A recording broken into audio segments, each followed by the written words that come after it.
अब आगे। स्टेशन पर यात्रियों की आवाज़ जावन खूब ज़्यादा थी।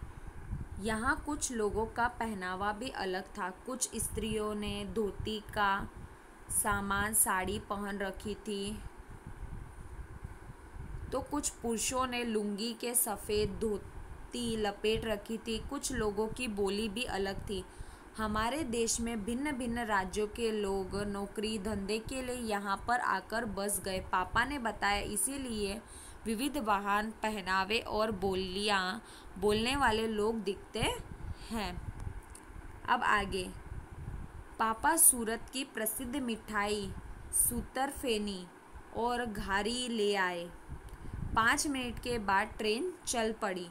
पापा ने कहा कि अब नवसारी और वलसाड़ के बाद तुरंत वापी आ जाएगा। हमें वहाँ पहुँचने में 1 आध घंटा लगेगा।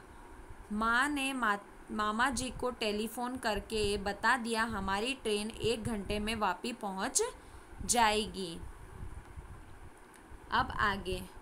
जब वलसाड़ से ट्रेन चली तो हमने अपना सामान व्यवस्थित रूप से बाहर निकाल लिया। मामा जी के घर पहुंचने की सबसे ज़्यादा खुशी मुझे और हिमांश को थी। हमारी ट्रेन हमारे गंतव्य वापी पहुंचने वाली थी, जहां हमें उतरना था। मामा जी के स्टेशन पर पहुंचने का टेलीफोन भी आ गया कि वे हमें घर ले जाने के लिए स्टेशन पर आ गए। हमारा सफ़र खूब लंबा, पर मुझे हिमांश को मज़ा आया था।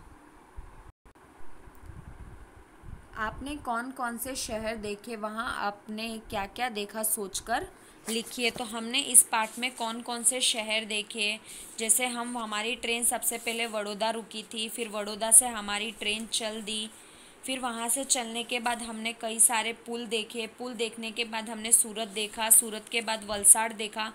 तो जहाँ जहाँ से हमारी ट्रेन गुजरी थी वह हमें यहाँ पर दर्शाना है। अब आगे।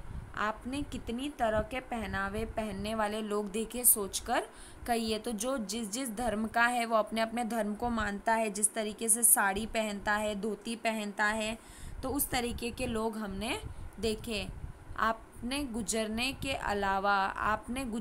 के अलावा कौन कौन सी बोली बोलने वाले लोगों को सुना है? हमने मराठी, मारवाड़ी, यूपी की, बंगाली आदि बोली बोलने वाले लोगों को सुना है। रिया की ट्रेन किस किस रेलवे स्टेशन पर से होकर गुजरी थी? तो जो मैंने आपको पहले बताया वो ही आपको यहाँ पर लिखना है। अब आगे। आपके और आपके आसपास के इलाकों, गांव, शहरों, प्रसिद्ध व्यंजनों और वस्तु की सूची तैयार कीजिए। सूरत की घारी, पाटन का पटोला। गांव या शहर में जो भी प्रसिद्ध व्यंजन है वो हमें यहाँ पर दर्शाने हैं। चलिए आगे। ट्रेन के डिब्बे में पानी, बिजली कैसे पहुँचती होगी, चर्चा कीजिए। अंदाज़ा लगाइए कि ट्रेन के लंबे सफ़र में जाते वक्त समय बीतने हेतु कौन कौन सी चीज़ें साथ लेंगे। दिए गए चित्रों में प्रदर्शित सेवकों को पहचानिए, उनके नाम लिखिए और वे क्या क्या काम करते, इसकी चर्चा भी आपको करनी है। तो ये डॉक्टर जो इलाज करते हैं, उसके बाद यहाँ पे देखो सफाई कर्मचारी, ठीक है। उसके बाद हवलदार, और ये टिकट। उसके बाद यहाँ पे देखिए कंडक्टर